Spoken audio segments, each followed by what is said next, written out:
You know, it's crazy. I took a course called the KBB Broker Blueprint, something Yeah, like I that. remember The that. Yeah. Knowledge Broker Blueprint. Yep. It's like 2019. Dean Graciosi, Russell Brunson, Tony Robbins. You know, today we're living in one of the most extraordinary. $3,000 training course. Changed my life. I did exactly what you just said. I emailed because I didn't know how to get a hold of anybody. So I went and it had Dean Graciosi's Yeah. email. And so I emailed him and I said, "Hey, Dean, I know you don't know who I am. I just bought your Knowledge Broker Blueprint training course and it's changed my entire life. I am willing to literally move to Arizona and work for you for free." And you know what? He said yes. Nobody ever responded. and then what? And then I built my business.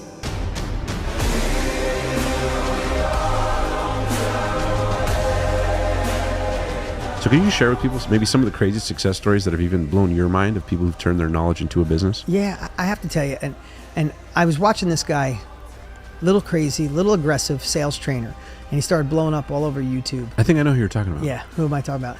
Andy Elliott. Yes. Andy Elliott. Andy Elliott. Andy Elliott. Andy Elliott. Andy Elliott. Andy Elliott. Andy Elliott. 3 or 4 people. Finally, Russell Brunson comes to me and says, "Hey man, I just interviewed Andy Elliott." I'm like, "Yeah, I saw some of his stuff." He goes, "Do you know that guy's absolutely loves you? He bought KBB 5 years ago when he was a car salesman. He gives you 100% of the credit for saving him and his family's life." And I'm like, "No." And he's like, "Yeah." And I'm like, "Well, I didn't save his life. We gave him a course and gave him a spark." He's like, No. You got to meet this guy." And I got to meet this the guy stared at his wife the whole time, held her hand the whole time, had tears twice during dinner. Just a completely different guy. Right.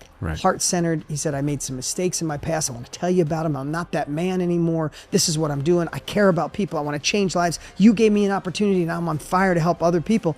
This is a guy doing over $100 million a year. 5 years ago, he was a car dealer, a car salesman. Wow. And he said, "You made me realize that I was the best at car sales.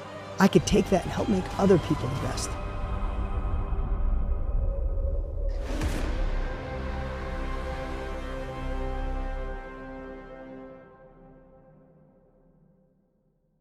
Hey guys, what's going on? Andy Elliott. Today, I wanted to share a good friend of mine. His name's Richmond. And by the way, he's from Australia, traveled all the way from Australia to the US. Now, he does a lot of business in the US. He's got family in California, but he came in today because I want to share the journey of his life. He's 42 years old and he's actually been able to do something really cool. Now, I always tell everybody we're in the knowledge industry, okay? That's the industry I'm in. What does that mean? That means I know things, I know high income skill, I know things that'll help you change your life. And by the way, if it was just information alone that could change your life, like everybody would have their life changed. It's actually information and transformation. So you got to have a coach that's going to push you, that's going to stretch you, that's not going to allow you to stay the same. And so I ran across Richmond. He's the same, like-minded. He's on the other side of the world, but he does a lot of business over here. And I thought, man, dude, wouldn't it be cool if we could just share like some of the things that you're doing now, and also some of the things that you're like sharing with your students. Yeah. Right? Yeah. So today, I actually asked Richmond, number one, tell us a little bit about you, but most importantly, how can everybody today change their life? How can everybody today go to another level? How can they level up? You know, how can they break generational curses, rewrite their story, break their bloodline, right? Like that's the whole goal. That's what everybody wants to do, right? Yeah. And if they're doing really good, how do they get an edge and even keep doing better? So I appreciate you being here, brother. Andy, it's surreal being here. I'm super grateful and thank you for your hospitality and your culture and your team. It's been a crazy warm welcoming. Yeah, you bet. We're family, dude. Yeah. So number one, let them rip, dude, really quick, 30-second conversation. Tell them, who you are, what you do. Obviously you're a dad, married, 3 children. You're 42, you look like you're 25. Talk to me like, what you do, and then let's rip. I want you to bring value-added content to everybody today. Yeah. Things that'll change your life. Great opening question. So most people watching now probably feel like they have a calling or something deep inside them, and they're different from everybody else. And that was like me. I grew up in a typical Asian family, study hard, work hard, get a job, go to uni, do all those things. I was an optometrist for 10 years, but I didn't feel like I fitted into the mold of what society wanted me to be, following all the rules. And I did all the right things. I mean, I did all the right things. And I don't know, some people here may be thinking like they do all the right things only to realize that it didn't get them what they wanted. And that's when I realized after being an optometrist for 10 years and doing all the right things, I was valedictorian in my school, that was living someone else's dream. And so I think most people don't have what they want. Number one is because they're living someone else's dream. and they're afraid to go against the mold because of fear of judgment or fear of failure or fear of what other people think. But I was the first one in my family to be successful, but then leave that career behind to go into coaching space. And people thought I was crazy. And to be fair, at some points, I thought I was crazy too. But like to your point here, like you are who you spend time with. And I think the best gift that I had was I had people around me that supported me on the journey, particularly my wife. But I also had people who didn't support me and left, and that's a blessing as well. And so that's how I kind of started in this space because I was looking for something more fulfilling. Yeah, I love that. And you notice what he said. He said there were a few people that were around me that were the right people that helped me to get to that next chapter, Yeah. right? Yeah. But then also there were some people that left. And by the way, what did that do? That wasn't a bad thing. That actually made room for new people to come into your life. Yes. Yeah, like Yes. people was, oh man, everybody left me. I'm like, whoa, wow. Ooh, now we get to add some more people, That's right. right? The You right people. exactly. You rather them leave you early on in your career than later on, and they've been there for decades, and only to realize they were never there for your best interest. Well, they put boundaries on you Yeah. Yeah. and they framed you Yeah. that you could do X. And when you do more than X, they don't like that. Yeah. That's right. Yeah, because Yeah. what it's doing is it's reminding them that they could do more Yes. and they want to do more, but they don't have the courage to do it. So they Yeah. don't like that and you're pissing them off. Yes. And they don't want you to make them look bad. And by the way, they don't hate your standards, right? They just hate that they don't have the courage to live by them themselves. Yes. They Yes. actually look up to you. Most of the time your haters are your biggest fans Yeah. in the end. Yeah. Secretly. Um, Yeah. yeah, and another deal, I want you to talk about this. When you step out of what normal life looks like and you make a decision to do something else, you're misunderstood. Yep. Okay, so let's talk about your family for a minute. Yep.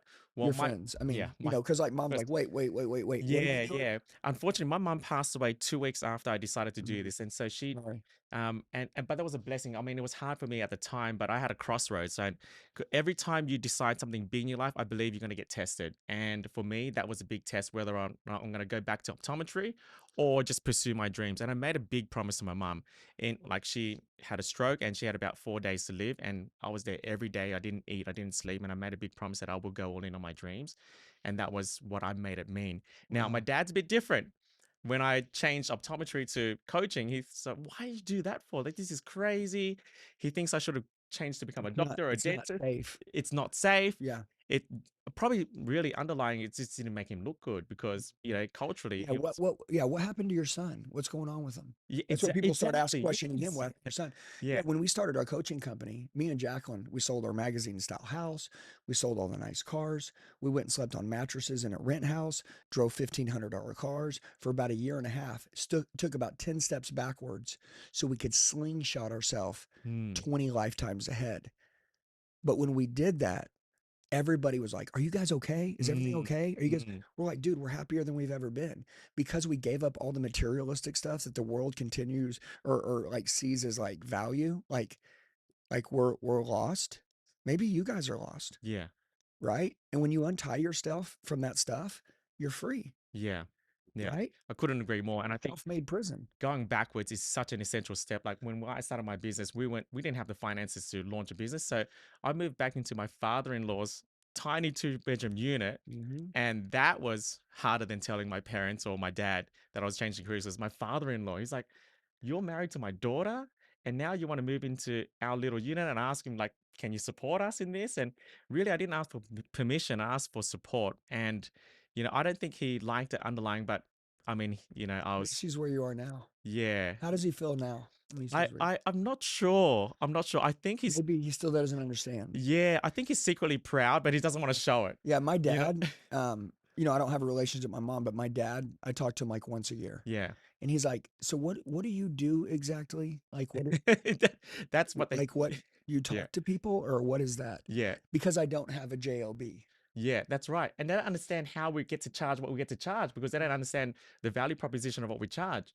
Yeah, and then Yeah. my dad would always say, Andy, don't forget where you came from. I'm like, what Yeah. does that mean? Yeah, exactly. What does Like, that what mean? does that mean? Yeah. Yeah, well, like don't forget, like humility and humbleness. I'm like, Dad, you know how many people I can help because I'm more successful now? Yeah.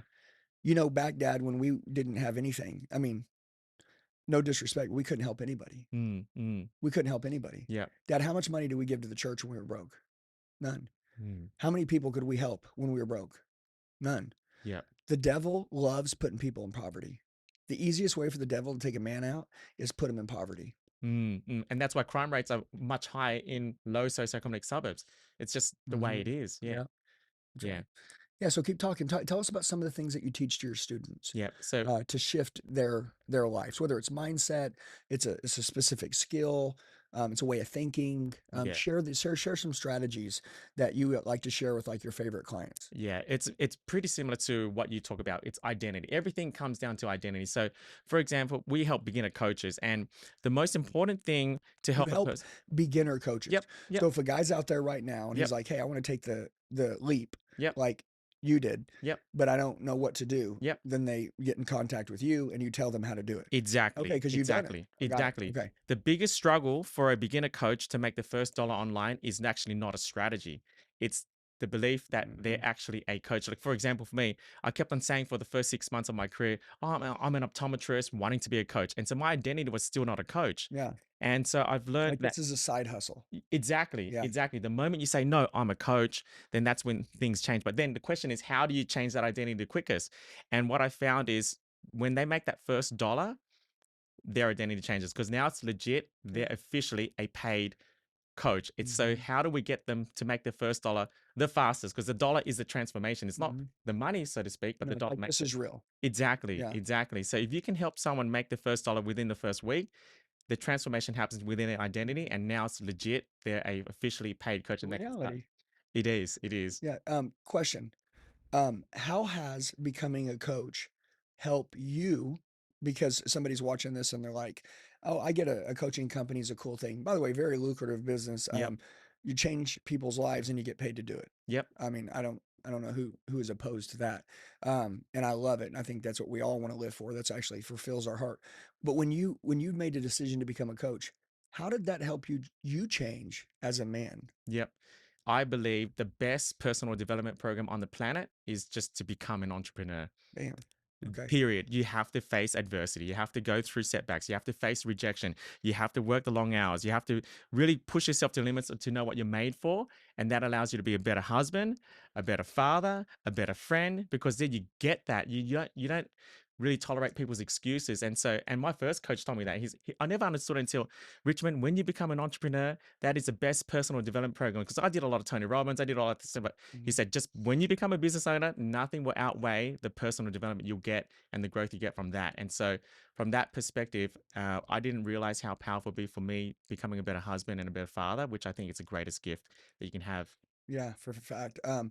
Do you believe that when you became a coach, you also had to keep learning more because you never wanted your students to think that they learned everything that you knew? You have to be the example. But so it Yep. forced you to learn more, Yep. right? Yep. Like when you become a coach, it actually forces you, it Yep. corners you, Yep.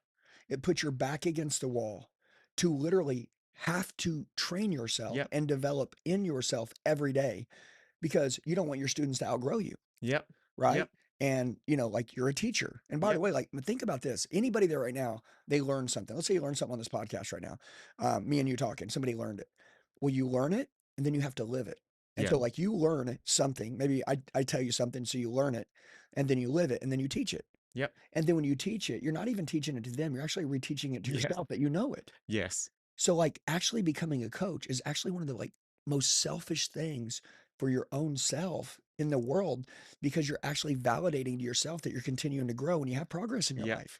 And it sounds strange being And you're on selfish, but fire. you got to be selfish so you can give more. Like, Yeah. feel like you fill your own cup first. Like, Yeah, well, you're doing it for other people, but you yep. also don't want to be a fraud and tell other people that you're great and can help them when you can't. Yes. And so you're constantly I call it like you're reproving Yep. to yourself every day that you're qualified for Yep. this. And you're also recommitting to your company every Yep. day, Yep. right? Every time you learn, you're recommitting to your company that this is Yep. how we live. Yep. You know what I mean? And Yep. plus, when you decide to be an example, talk about this for a minute. Because everybody on this call should want to be an example for someone Yep. else. When you decided to be an example for everybody else, right? How did your wife look at you when you started to make these changes? What did that feel like? I think the greatest test of a person's character is when you go through adversity. Achievement only proves one thing. a person's competency, but adversity proves your character. And Mhm. especially when you go through adversity, you find out who you really are. But more importantly, you find out who your true supporters are. And so, That's damn right. yeah, and I would encourage anyone to fail fast because you'll go through adversity and you'll find out who you really are, but more importantly, your spouse. And so I lost everything 10 years ago, over $1 million in the property market. That's why we had to live in my father-in-law's tiny two-bedroom unit Mhm. apartment. But Penny, my wife, she was there for me every step of the way. She said, "We don't need money. I've got you." Yeah, and And you're always like, "Oh, babe, come on, man," but she's yeah, like, "No, we don't." And then you yeah, finally realize that as you get older, you're like, "You know what? Maybe the big things are the little things." they Right? yeah, Like, maybe the big things aren't like how much money we make. Maybe the big things are like the time we spend with our kids. Maybe the yes, big things are like spending time with your wife. But yes, maybe those little things, maybe the big thing is going to the gym, staying consistent every day so you can keep a good attitude, bring yep, special energy to your family. yep, Maybe that's the big thing. yep. Right? But really right now, people are like, "Oh, that's the little thing. Yeah, I'm going to the gym. I'm doing those things, but like I It want to go to the next compounds. level." You're like, "Dude, Yeah. listen, you don't understand how this works." Again, you said a penny a day doubled every day for 31 days is Mm, 10 million, 32 days is 20 million. yeah. 33 days is 80 million or 40 million, then 80, and then it keeps rolling. It's like, but when that first penny starts doubling, it's like one penny to two, two to four, four to eight. It's like, man, and a lot of people just want the $1 million payday. Hmm. Doesn't exist like that. That's not how it works. Yep. Because we're on, social media right now, and the highlight reel is always running. Everybody's playing their highlight reel, the $1 million payday, right? The fast win. And that's all a crock of crap. The fastest win is to change your life. Yep. And the only way you can change your life is with truth and honesty. Yep. So when you coach, how direct are you with your people about getting to the truth and making people aware of their own shit? Mm, mm. I've had to learn to be super direct. And I don't know, you can talk to Jenny, but I'm pretty direct on the cause in the sense that I don't really put up with like and I don't mean to be unempathetic, Yeah. but I think a great coach tells A tough coach is only going to create good players. exactly. Most people just tell people what they want to hear, but you got to tell them what they need to hear. Yeah. And that's the key. And but it makes it really uncomfortable. But I always believe that if they don't thank you now, at some point in their life in the future, whether it be 5 years, 10 years, 20 years, they're going to thank you later. And just have to trust that that's going to be the case because you're the person to tell them what they needed to hear at the time. Yeah. You played sports, right? Yeah. I did Right. taekwondo when I was younger, like, Oh. but I hated it because my dad forced me to do it. Oh yeah. It wasn't your Yeah. idea. Yeah. It Yeah. wasn't my idea. I got to Yes. black belt, but I just hated it. Yeah. Yeah. Yeah. Yeah. It was like one of those things you had to do for your dad. Exactly. Um, Exactly. so imagine if you had a coach and you didn't touch the line Mm, and you were running, mm, and he was like, "Don't worry about it. You're fine. Just keep running." That coach did such a disservice to mm-hmm. you and your future. But the coach that goes, "You know what? You didn't touch the line. You're starting over. Yeah. I know you're at 32. We're going back to number one. Yeah. Don't ever not touch the line again. Yeah. We finish what we start." Yeah. You hate that guy at the moment. Yeah. You're like, "I can't believe you." But that guy just changed your life. Yeah. Something small like that, those tough coaches, those build the most successful people. Yep. And I always say, if you're lucky enough to have somebody who's hard on you in your life, who's tough on you, who will tell you the truth, not kiss your ass and tell you you're doing okay, like never let him go. Yep. Agree. Yeah, never Yep. let him go. Agree. Because that's the only person that's going to make you great. Agree. The people that come around here and ass kiss me every day, those people never make me better. Mm. The people that challenge me constantly, those are the people that I come into work and I look for those people. Yeah. Actually, I kind of try to avoid them, but like at the end of the day, I'm thankful for them. Yeah. You know what I'm saying? Yeah. My wife, it took me a long time. I thought she was nagging me for a long time, Yeah. but really she was trying to grow me. She saw Yeah. my potential, and like, I had pride, ego, and entitlement. And so like, I didn't want to hear it because I wasn't ready for it then. Mm. And I always say like, man, stop wasting time. Mm. You know what I mean? Like, stop wasting time. Yep. Like everybody on this call right now, or everybody watching this, they want to go, they're at A, which is where they are now. And then there's B where they want to go. Yep. I have one question to everybody. How long do you want it to take? Yep. Yeah. Right? You got two students in front of you. One of them isn't being coachable. They're distracted. The other one is hyper focused. Yep. This one can get to A to B in 6 months. This one gets to A to B in 6 years. And it's not people think it's a lot harder than it is, but it's actually not. Like, I'll give you a quick story about my father-in-law had a stroke last year, and he didn't pass away from it. There was a chance he could recover, but they said in the first 90 days he has to do physio every single Mhm. day, and so that's a window of opportunity for him to get better. And I thought, okay, great, so we'll do physio every day. But the hospital he was in, come 4 p.m. on Friday, the physio is gone. And then we're like, where's the physio? Oh, they're coming back on Monday at 10 a.m. And so we're saying, so for 2.5 days in the week, we can't get physio. And it's like, yeah, that's right. That's just how the hospital system works. But you said we've got to do physio every day for the first 90 days. And so we even asked if we could bring in a private physio. We'll pay for it. We've got the resources. And they wouldn't let us because of blue tape off hospitals. So we tried moving him to a different hospital, but we couldn't. Long story short, he couldn't get physio for 2.5 days a week, every week for the first 90 days. That's over 35%. And what I've learned from that was if Wow. there was a hospital that had 7 days a week physio, that hospital would be the best hospital in the city because they're just working a little bit extra. Like, you Mm, don't need to do much more to be further ahead. You just need to do a bit more than what everyone else is willing to do. that's true entrepreneurship. Yeah, Look, so what he just said right there is find a need, fill the need. exactly. That's it. That's all you got to do. That's what true entrepreneurship is. Find a hole, fix the hole. Find Yep, people in the industry who are trying to fix that hole or are fixing it and do it better than they do. exactly. That's it. Exactly. And you win. That's it. And the good news is most people are not willing to go that far. And if Yeah. you're just willing to do it, then you'll be great. Yeah. A lot of, Yeah. Yes. a Yes. lot of mouthpieces running out Yes. there. Yes. Yeah. All right, cool. So, you talked about like, changing and shifting people's identity. Yeah. Obviously, that's something that's ultra important Yep. because who you think you are is how you Yep. operate, Yep. how you behave, Yep. how you act. Yep. What about like belief systems? How do you shift beliefs? The fastest way is to change your peer group. Like, that is the governing force A of peer group. your peer group. Yeah. Okay, so the people that you surround yourself with. That's right. That's All right. right. What should someone do if they're like, but I don't have the right people around me, and Yeah. I don't know where they are? What would you tell them? Like, what advice? Great. Well, the first thing is to overcome the story because people don't like people like to be the number one in the top five because it makes them feel good, Hmm. gives them a lot of status, significance. And I was like that for a very long time. Like, I just wanted to be the highest achiever, the highest income earner, but that doesn't serve you because you got no one, like you said, to push you to grow. In fact, you will always come down to the average of the top five, and you're number one, you will eventually come down to number three. Yeah. So overcoming the story that you're going to be okay being number 4 or 5 in your top five because that would make you feel insecure. It'll make you feel like an imposter. Comparison, do I even belong here? So being okay with that, number one.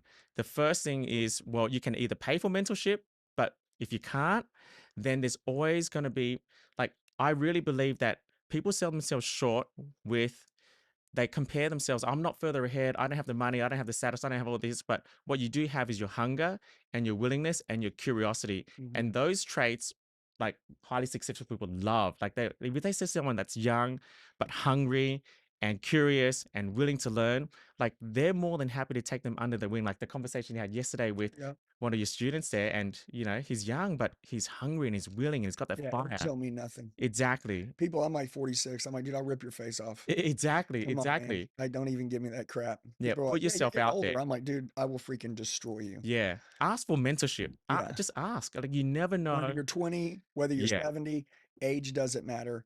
As long as you have the hunger to grow. Yep. To me, that's what separates. That's Yeah. what you're saying. That separates all people. Yep. What would you tell someone? I want you to give some advice to someone. Maybe there's a salesperson. I have a big sales channel. Yep. Let's say there's a salesperson and they're in a company. And let's say there's 20 or 30 people in that company. Yep. And they're not in the top 3 or 4. Mm-hmm. They're kind of mid-pack. Okay. Maybe they've been at the top once or twice, but most of the time they're mid-pack, bottom of the board. They got the potential. Okay. What would you say to someone like that? What are some things that you would like say, hey, we need to look at these things. These might be some corrections that we need to make. Find someone to model Okay. What- Find someone to model in that company. in that company. Yep. Okay. What, Yep. but what if they're, what would the receptiveness to be able to actually be coachable? Yeah. Like, would they have to get extreme with that? Yeah. Well, I think you know this. Like, I mean, the most frustrating thing is when you give someone advice and they don't take it. It's just wasted. Like, the biggest compliment you can give your coach is just to follow through on what they said. And it's more important than What do you money. think about people though that tell you they want something, but then they don't do what you told them. What it's hard to respect that person. And so Mm. if you're that person that says, look, I really want to learn, I really want to be the top, just tell me what I need to do, and they follow through, then you as a coach wants to give them even more advice because it makes you feel great because you're like, wow, they really listen and they're changing their life. And it's like this win-win situation. And I'm willing to give someone my time if they're just showing the willingness and they're doing all the work. And even though they don't get it right, but they're learning from it, like that to me, it's like I will give them all the time in the world because you can see their potential. But for the opposite, it's like, hey, you still haven't done that thing last week, and so you don't really want to do that. It's just not worth it. Have you ever coached someone and you really believed in them? Like you really Y- thought they were going to do something, Unfortunately, but yeah, but but yeah, then but then you look up and then they're like learning from other people now. that's okay too. But No, but yeah, watch. But they haven't implemented what you've taught them. mm, But they think that maybe this other person knows the trick yeah, or the hack or the shortcut, yeah, right? Like you would say, Andy, how do I build my social media channel? I would say, well, you have to be consistent every day. yeah, Okay. Like you can't do it 5 days a week. I do it 7 days a week. You got to post every day. That way people know you're going to show up every day and have content every day. And it's kind of like, it's like fish. If you yeah, feed in the same spot with fish every day, the same time, they'll come back every day. yeah, They'll always show back. Fish know what time they're going to come back. yeah, You just got to train them. mm, Right. mm, And so what if I told you to do that, but then this other guy is like, yeah, but I know how to do it and you can only post 3 times a week. mm, And it's like, oh, they're like, oh, this guy right here, I can actually do less. And he's got a theory of how to do it in 3 times because I think we're in a world right now mm, where everybody's like, how can I like figure out who can teach me to do it quicker? yeah, And they're avoiding the work. yeah, See, most people hate the guy in the office that's doing the work that they're avoiding, mm, yeah, right? yeah, And so, like, have you seen that? yeah. Where people jump around Yep. coaches all the Yep. time? And then there's the opposite. Another one could say post twice a day. And you're like, oh, I said once a week, once a day, every day. And someone says twice a day. So the question I need to ask is, well, are you trying to follow an easier path? If that's Mhm. because the shortest way to get to somewhere is the right way. Yeah. The shortest way is the right way. And so people don't look for the right way. They look for the shortest way, which is not the right way. Mhm. So I understand that there's different circumstances. We have different goals, you Yeah. know? No, notice he said the shortest way is the right way. So a lot of people don't really know what that means. What it means is that when you do it right, it'll get you further faster Yes. than trying to waste time with your Because then shortcuts. you have to start again. Yeah, because then you got to start again. Yeah. How many of you start, stop, start, stop, start, stop, start, stop? And then the guy that just started never stopped because he's doing it the right way. Yep. He ends up beating everybody. Yep. Yep. You know what I mean? Even Yep. the people that were way ahead of him, Yeah. he catches up to him because normally they get distracted, Yep. right? Which is the biggest enemy to success, distraction. Hmm. Yeah. Talk to me about distractions for a minute. Distraction. Most people distract themselves because they're unwilling to do the work, or maybe it gets too hard. What are the biggest distractions that you see right now? Your phone, your phone. Yeah, that is everything on your phone. So whatever you got on, so like a lot of people have maybe 5 or 6 pages of apps on their phone, and you can scroll and they're like, why do you have so many things on your phone? Because they're addicted to distraction. Because distraction is a numbing force that Mhm. stops them from feeling what they should be feeling. It's just their avoidance of pain. And Mhm. so distraction right now is at its highest. We're at the greatest time of opportunity, but also it's also harder too because distraction is at its highest. Like And they get dopamine from that phone. you do. Shiny object syndrome wasn't a thing 10 years ago. Like, I mean, some shiny object syndrome 10 years ago, what's that? But now it's a thing because of the phone, yet alone Netflix and YouTube and everything outside your phone. Well, when you watch somebody else living a cool life, Yeah. some people think that's cooler than living and building their own life. that's that's how My endorphins get fired by building my own life, not by watching someone else build theirs. that's right. That's right. And you should, I mean, there's comes a point in time where maybe it's good to watch it to see what's possible, but Mhm. not to indulge in it. Yeah, Yeah. there should be a limit, Exactly. right? Exactly. Like there's like, okay, cool. I got the dream. I got the vision board. I see it. That's my 15 minutes of Yep. social media today. Now I need to go to work, Yep. right? Yep. But most people, they consume. Yep. They're not creating the Yep. content. They're Yep. consuming it, Yep. right? Yep. And honestly, a lot of people are like, hey, I want to go to the gym, but then they'll sit down and take a shit and they'll be on their phone for an hour. Yeah. Exactly. I mean, it's like, dude, like your gym time you spend literally like wasting it on your phone. Yeah. So it's never been easier to be great, but it's also never been easier to be distracted, 100%. right? Yeah. So how does someone beat the phone? How do they beat it? Well, number one, personally for me, I never have my phone on. Like it cannot ring. So I just don't want my phone to be in control of me. That's number one. Mhm. And also then you put limits on your phone. Like I don't Mm. put the apps that I want to use on the front page Yeah. because it makes it inconvenient for me to scroll and all that. And I don't have many apps on my phone anyway. So that's number one. But then being very intentional when you're looking at content, like I'm always studying what makes things go viral. Like if I like a content, I like it for entertainment. It's fair. But then I always ask myself the next question, why do I like this? Yeah, what was the hook on that? What was the Exactly. trigger? What Why did I happened? stop?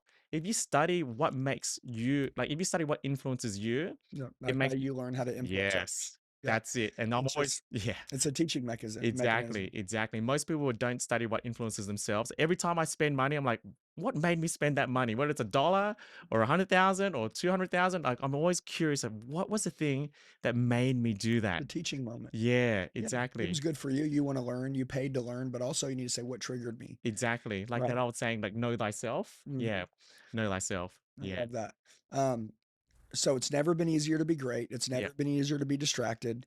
We're in an era right now, right, where I think there's some new opportunities Yeah. that are out there. Yeah.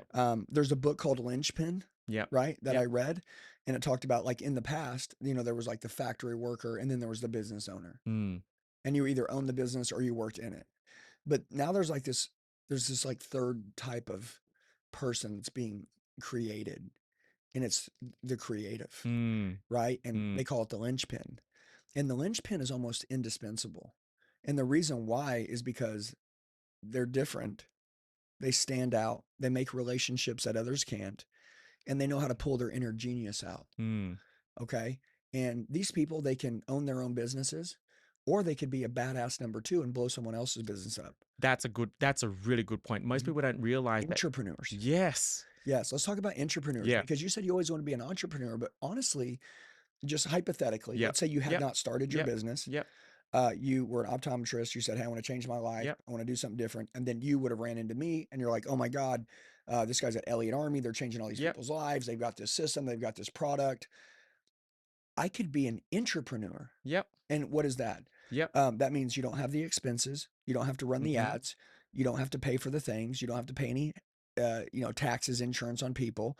If somebody sues the company, you're not the one getting sued. Yep. Yep. I'm getting sued, But I right? love building someone else's dream. But Yeah. but really, it's your dream and our dream. As long Yep. as my dream's big enough to hold your dream, Yep. Yep. right? Exactly. Yeah. Exactly. And I think that a lot of people really underestimate, because they're like, everybody's not built to be an entrepreneur. But that's a lot of risk. You're right. There are a lot of Yep. people that don't want to take all that risk. Yep. I mean, listen, dude, if spending money not knowing that there's a guarantee bothers you, you should probably be an entrepreneur, Yep. Yep. right? Most people don't know that's the third But category. let's talk about that. Yeah. Let's talk about the See, it's entrepreneur for I me. love this topic because people think there's only two career paths: work for someone else or be an entrepreneur. But there's this third category called Yeah. entrepreneur, which is being the best to I say. Like for example, nobody knew who Jim Cooks was until Steve Jobs died, That's right. but he was the world's best 2IC. Mm-hmm. And you can be the world's best 2IC, and there's nothing wrong with it. And for most people, if they knew that that was a path, and I love this vision, I want to build the vision together with someone, and I don't need to be in the limelight. I don't want to take all the risks anyway because my risk profile is not as high as someone else's, and that's cool. Then that's a great path to be in, Mhm. and it's a worthy path. Like When you find somebody that has a dream, a yeah, vision, and they've already created it, then basically you don't have to go through the hell of creating it, yeah, right? exactly, You can exactly, just jump right in and blow it up. You know what I mean? exactly, I mean, exactly. honestly, whenever in 2019, when I changed my life and I wanted to, get out of the car business, I was looking for someone Yeah, who had what I built. yeah, And I wanted that. Like, I didn't want to go and open my own business. I mean, honestly, nobody wants to go and say, "Hey, I'm going to start from zero. I got to yeah, figure out how to get customers. I got to yeah, create a product. I got to do all the things." I mean, dude, 0.0000001% made yeah, it. yeah, I mean, if people really understood how much as business owners it costs to run a business, yeah, they would think twice. yeah, You'd be like, "You know what? I'm going to be an entrepreneur, right? But I'm going to have that mindset and I'm going to be an entrepreneur. yeah, I'm going to go find the greatest company that has the greatest idea." And listen, I'm going to tell you a secret for everybody watching. Go find an underdog company that's coming up, yeah, okay? Which is what we are. And, you know, and people say like, "Oh, good job, you've made it." I'm like, "Dude, we're just getting started." Like I still consider myself a startup. Yeah. You know what I mean? Like no matter where we're at financially, like I still consider myself a startup because we're just getting better at this game every day and we're figuring it out. We haven't done this for 15 Yeah. years. Yeah. I was a W-2 employee for 23 years of my life. So Yeah. like we're just understanding this and like the time is now to find a great company and to learn this skill, learn to be a great leader, learn to build a team, right? Learn to sell, learn to be influential, learn to Yeah. change your life, change others, have a good heart, become a psycho, self-developer, Yeah. psycho student, and teach your people. Yeah. And dude, any company can blow up right now. Yeah. Because a lot of the big companies, they're lethargic, they're slow, they won't take the risks that they did in the Yeah. beginning. So being a smaller company, it's like a speedboat. You can Yeah. turn very Agree. quick. Couldn't agree more. Yeah, if Yeah. you're a big company, it's like a cruise ship. Yeah. It's like it takes, all day to turn. It's frustrating. Yeah. Yeah. And so like I miss when we were littler Yeah. sometimes because we could pivot. But still in our company, we've done such a good job that now, even if I make a shift within an hour, the whole company can shift. Yeah. But when you have a giant company, I mean, like most of the time they can't shift. They take months Hmm. to shift. And when there is a shift, because the culture is not there, half the people quit. Yeah. You know what I'm saying? Yeah. Because people hate change. Yeah. But if people have been trained that change is good, then they get excited with change. Yeah. And when there's change, they're like, oh yeah, we're gonna Yeah. do it. Yeah. You know what I'm saying? Yeah. And so talk to me. If someone out there right now is like, man, I don't have any money, right? And I know you could be an entrepreneur with no Yeah. money, Yeah. or an entrepreneur with no money, but like as an entrepreneur, where would they start if they wanted to start maybe looking for the right company, the right place? Yeah. Yeah. What should they do? And I've asked myself this question, like if I personally had to start all over, no money, no resources, no contacts, nothing like that, like what would I personally do? Yeah. Because number one, I'll be super hungry and willing. That's get the mindset right. Okay, so you're hungry, you're willing to do the Yeah, work, yeah, right? I'm willing to learn all that kind of stuff. And then I'm going to get into sales 100%. I want I to love find that. something that I'm passionate about selling. It Mhm. has to align with my values that I love selling and it wouldn't bore me every day and I wouldn't get bored of it. And I feel like I'm making a difference. Mhm. And I'll just go to the company and I'll give them a crazy offer, meaning I will work for free. I'll get out of your own way. I won't be a burden. Just let me sell for you Yep. and give me a commission and no base. I don't want a base. That's how I'd build it I up. want to And prove myself. that's it. And And companies love that. that's Yeah. what I would do. Yeah, when Yeah. somebody goes to a company and they're hungry, Yeah. they're ready to win, and they're like you, and they're like, "Hey, listen, I'll work here for free. Don't even give me a base. Don't No, give me a guarantee. Don't give me nothing. I'm going to treat your clients the best. And by the way, I'll work myself up to be the top in this company. I promise you." that's how I learned sales. Uh-huh. I went to all these big speaker events and I said, "Can I please work the sales table for free?" And I'll just sit at the back and just watch, and I'll just watch how they close. Mm. And I did that for about a year and a half. And even when my first mentor, Scott Harris, he used to sell a lot. And I'm like, can I just shadow you? I'll get out of your way. Can I Yeah. just help close, do some logistics, whatever you need me to do? Like, I just want to learn how to sell. And that's what I did. And that's how became great at sales. And Yeah. yeah, And you grew what you built. exactly. You know what's crazy is so when I took and then I want you to finish this out here, but I took a course called the KBB Broker Blueprint, Yeah, something like I that. remember The that. Yeah. Knowledge Broker Blueprint. Yep. It's like 2019. Dean Graciosi, Russell Brunson, Tony Robbins, $3,000 training course, changed my life. I I did exactly what you just said. I emailed because I didn't know how to get a hold of anybody, so I went and it had Dean Graciosi's Yeah. email. And so I emailed him that, "Hey, dude, I'll work for you for free." Yeah. I was like, "I live in Oklahoma. I see you live in Arizona. I'll literally move my whole family. I'll work for you for free. I just want to learn everything that you know." Yes. And you know what? He said yes. Nobody ever responded. And then what? And then I built my business. Oh, wow. And then Yeah. here we are at a dinner last year, Yeah. right? And we're laughing, we're cracking up. And I'm like, "Let me show you this email I sent you." And he's like, "You sent me that email?" And he goes, "Dude, that could have been the email of the century. We should have hired your ass." And he's like, "Dude, I would have given anything to know about that email." But Yeah. it's like, so like again, like Yeah. you never know. You don't. Check your emails, check your texts. You never know when that guy's showing up, Yeah. right? Like Yeah. everybody's looking to change their business. They're one person away from changing their business. Yes. Okay. And sometimes it's that guy that's saying, "Hey, I'm willing to work for free." Yep. And most people count that guy out. So, Mhm. I want to tell you, if you were watching this, okay, you're dead Ian on broke, or you're a great business owner, you're doing well, you're making money. Um, what's one piece of advice that like I would say you could give them, and then the same advice would be like your kids. Let's say you're in the last 30 seconds of your life. Yeah. You gotta tell your kids a message. Yep. The Yep. whole world, right? Like pour your heart out. What would you tell people? If you want to make it, if you Yes. want to be successful, if you want to be remembered, if you want to have a legacy, do this thing. Yep. Be like this. What would you say? The moment you realize that no one is afraid of failing, they're just afraid of other people seeing them fail. I've not met a person to date that is actually afraid of failing. They're just afraid of other people seeing them fail. So if you were in a room with no one there, you'd give everything because no one's going to see you fall down.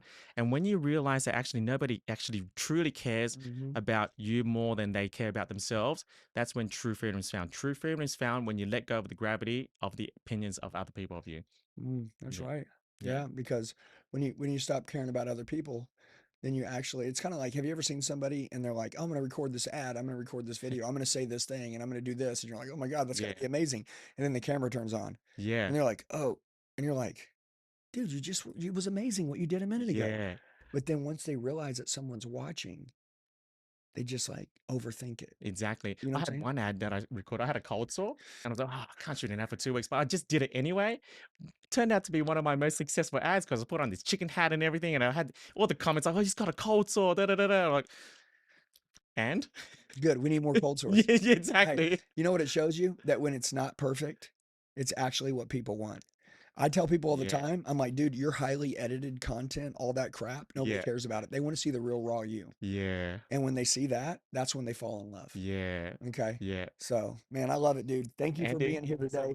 much. Guys, listen, hey, I really appreciate you. Where can someone go follow you? I know that you're on Facebook. You just started an Instagram. Yep. Give them your Facebook, give them your Instagram. How can they find Yep. you? Richmond Din, DINH. I got the blue tick, and that's the easy way to find me. It's just my full name, Richmond Din. Got it. Yeah. On Facebook and And Instagram. Instagram. Yep. Do you have a YouTube channel too or I no? do. It's Okay. Richmond Din as well. Yep. Got it. I love Yep. it. Cool. All right, guys, listen, make sure you reach out to them if you have any questions. There you go. We love you guys. We'll see you in the next podcast and let's kill it.